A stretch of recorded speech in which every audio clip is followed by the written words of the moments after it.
নমস্কার, তপস্বী রান্নাঘরে সকলকে স্বাগত। শুরু করছি নতুন একটা দিনের নতুন একটা রেসিপি। আজ আমি আপনাদের সঙ্গে শেয়ার করব চিংড়ি মাছের একটা রেসিপি। ঘরে থাকা অল্প কিছু উপকরণ দিয়ে এই রেসিপিটি তৈরি করে নিতে পারবেন। চিংড়ি মাছের অনেক রকম রেসিপি তো বন্ধুরা খেয়েছেন, মালাইকারি থেকে অনেক রকম রেসিপি খেয়েছেন, তবে সব রেসিপি এই রেসিপিটির কাছে হার মানবে। দেখতেও যেন যেরকম অসাধারণ, খেতেও হয় অপূর্ব। ভাত, রুটি, পরোটা, নান, পোলাও সব কিছুর সঙ্গেও খেতে পারবেন। বানানো ভীষণই সহজ, যে কোনো দিন রান্না করেনি সেও একবার দেখলেই বানিয়ে নিতে পারবেন। আজ আমি আপনাদের সঙ্গে শেয়ার করব পোস্ত চিংড়ি। তাহলে পোস্ত চিংড়ি রেসিপিটি আমি কিভাবে করলাম সেটাই আপনাদের সঙ্গে শেয়ার করব। চলুন বন্ধুরা, আর দেরি না করে রেসিপিটি শুরু করা যাক। চিংড়ি মাছের রেসিপির জন্য এখানে আমি চিংড়ি মাছ নিয়ে নিয়েছি। চিংড়ি মাছগুলো কেটে বেছে ভালো করে ধুয়ে পরিষ্কার করে নিয়েছি, জলও ঝরিয়ে নিয়েছি। এই চিংড়ি মাছের এই রেসিপিটা খেতে কিন্তু অসাধারণ হয়। দিয়ে দিচ্ছি সামান্য পরিমাণ নুন। চিংড়ি মাছের মালাইকারি, চিংড়ি মাছের মশলা, চিংড়ি মাছের বিভিন্ন রকম রেসিপি বন্ধুরা খেয়েছেন, এই রেসিপিটা অবশ্যই একবার করে দেখবেন। আর বানানো ভীষণই সহজ। এবারে নুন হলুদ দিয়ে আমি আর হাত দিয়ে মাখছি না, চামচে করে একটু মেখে নিচ্ছি। মেখে এটা সাইডে রেখে দিতে হবে। রেসিপিটা বানানো ভীষণই ইজি। যে কোনোদিন রান্না করেনি সেও যদি একবার দেখে সেও কিন্তু রান্না করে নিতে পারবে। আর চিংড়ি মাছের কিন্তু আলাদা একটা টেস্ট আছে।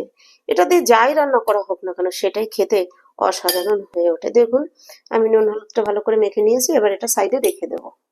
রান্নার জন্য কড়াই বসিয়ে দিয়েছি। এখানে দিয়ে দিচ্ছি এখন তেল। এখানে আমি 1.5 টেবিল চামচ পরিমাণ তেল দিয়ে দিচ্ছি। গরম হয়ে গিয়েছে, তেলটা দেখুন কড়াই ছড়িয়ে দিচ্ছি, এতে মাছটা যাতে কড়াইতে দিলেও লেগে না যায়। তেল ভালো করে গরম করে আঁচ কমিয়ে দিয়েছি। এবার দিয়ে দিয়েছি নুন হলুদ মেখে নেওয়া চিংড়ি মাছ। চিংড়ি মাছগুলো দিয়ে আমি ভেজে নেব। এবার দেখুন মাছটা নেড়ে চেড়ে ভেজে নেব। এখন কিন্তু আঁচ বাড়িয়ে দিয়েছি।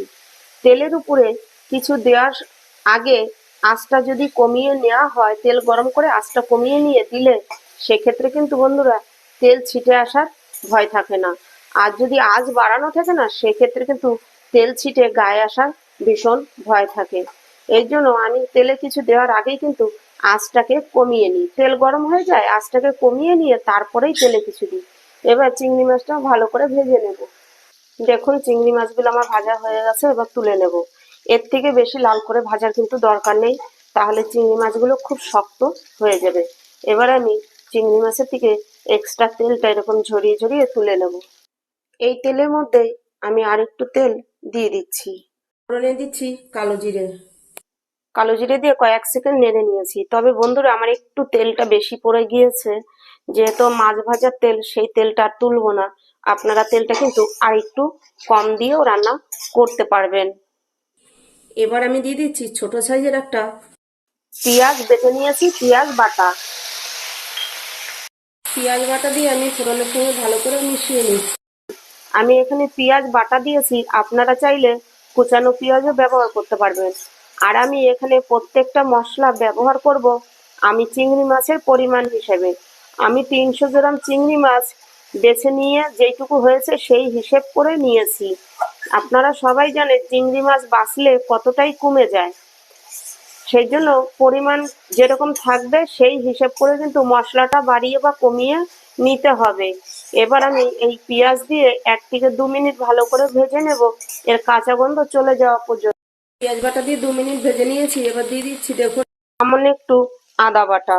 আর এবার দিয়ে দেব এখানে 4 কোয়া রসুন আমি বেটে নিয়েছি, ছোট ছোট 4 কোয়া রসুন, সেই রসুন বাটা। এই আদা রসুন বাটা দিয়েও আরো 2 মিনিট আমি কষে নেব, আদা রসুনের কাঁচা গন্ধ চলে যাওয়া পর্যন্ত। আদা রসুন বাটা দিয়ে 2 মিনিট কষে নিয়েছি। এবার দিয়ে দিচ্ছি কাঁচা লঙ্কা বাটা। এখানে 3 থেকে 4টে কাঁচা লঙ্কা বাটা আছে, সেটা আমি দিয়ে দিচ্ছি। ঝালটা আপনারা অবশ্যই আপনাদের পছন্দ মতন দিয়ে নেবেন। কাঁচা লঙ্কা বাটাটা দিয়ে আমি একটু মিশিয়ে নিচ্ছি। এবার দিয়ে দিচ্ছি পরিমাণ মতো নুন, দিচ্ছি সামান্য একটু হলুদ। এই রান্নাতে হলুদের পরিমাণ কম লাগবে। দিয়ে দিচ্ছি সামান্য একটু কাশ্মীরি লঙ্কার গুঁড়ো, এটা কালারের জন্য। দিচ্ছি সামান্য একটু ধনে গুঁড়ো। দিয়ে দিচ্ছি সামান্য একটু জিরে গুঁড়ো। এবার এখানে সামান্য একটু জল দিয়ে কষে নেব। যেহেতু গুঁড়ো মশলাগুলো দিয়েছি, যেন মশলাটা পুড়ে না যায় সেই জন্য। আর এই মশলাগুলো কষতে হবে পুরোটাই একদম লো আছে।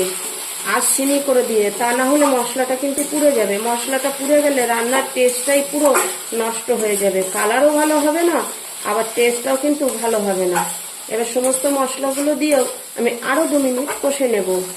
মশলাগুলো দিয়ে 2 মিনিট কষে নিয়েছি। এবার দেখুন দিয়ে দিচ্ছি সামান্য একটু গরম মশলা গুঁড়ো। এবার দেখুন আমি এখানে 3 টেবিল চামচ পোস্ত বেটে রেখেছি, এখান থেকে এখন 1 টেবিল চামচ দিয়ে দিচ্ছি, পরে বাকিটা ব্যবহার দেব। এবার এই গরম মশলা গুঁড়ো আর পোস্ত বাটাটা দিয়ে আরও আমি 1 মিনিট কষে নেব।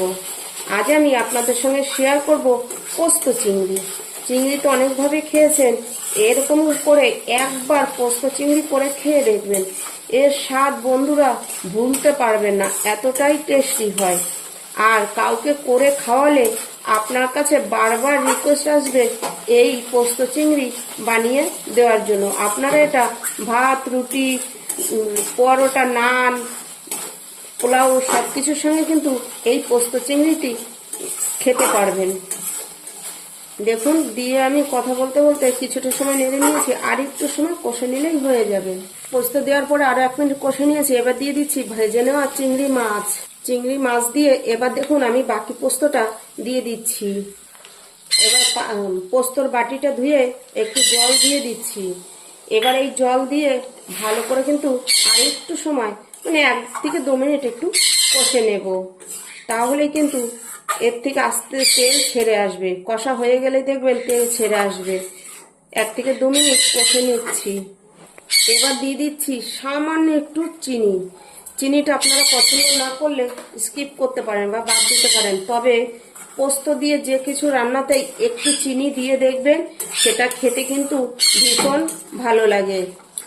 দেখুন বন্ধুরা মশলাটা কষে নিয়েছি, তেল ছেড়ে দিয়েছে। মশলা কষানোর জন্য যে এক্সট্রা জল দিয়েছিলাম, জলটা কিন্তু পুরো শুকিয়ে গিয়েছে আর তেল ছেড়ে এসছে। মশলাটা দিয়ে কিন্তু এরকম ভাবে কষে নিতে হবে। জল থাকা অবস্থায় কিন্তু ওটা রেডি করে নিলেও হবে না, সেক্ষেত্রে খেতে ভালো লাগবে না। এবার এখানে আমি দিয়ে দেবো একটু জল। এই যে বাটিটার মধ্যে মাছ ভেজে রেখেছিলাম, ওই বাটিটাই ধুয়ে একটুখানি জল এখানে দিয়ে দিচ্ছি। এখানে টোটাল 1.5 কাপ, চায়ের কাপের 1.5 কাপ জল হবে। এবার এই জলটা দিয়ে আমি আরো 3 মিনিট ফুটিয়ে নেব। দেখুন দিয়ে জলটা দিয়ে আমি ভালো করে মিশিয়ে নিয়েছি, ফুটতে শুরু করছে। আশা করছি আমার এই রেসিপিটি আপনাদের কাছে ভালো লাগবে। রেসিপিটি ভালো লাগলে অবশ্যই একটা লাইক ও কমেন্ট করবেন। আপনাদের একটা লাইক ও একটা কমেন্ট আমাকে ভিডিও করতে উৎসাহ দেয়। আর খুব ভালো লাগলে বন্ধুদের সঙ্গে বেশি বেশি শেয়ার করুন। আমার নতুন বন্ধুদের কাছে একান্তই অনুরোধ, আমার চ্যানেলটি সাবস্ক্রাইব করে আমার পাশে থাকুন।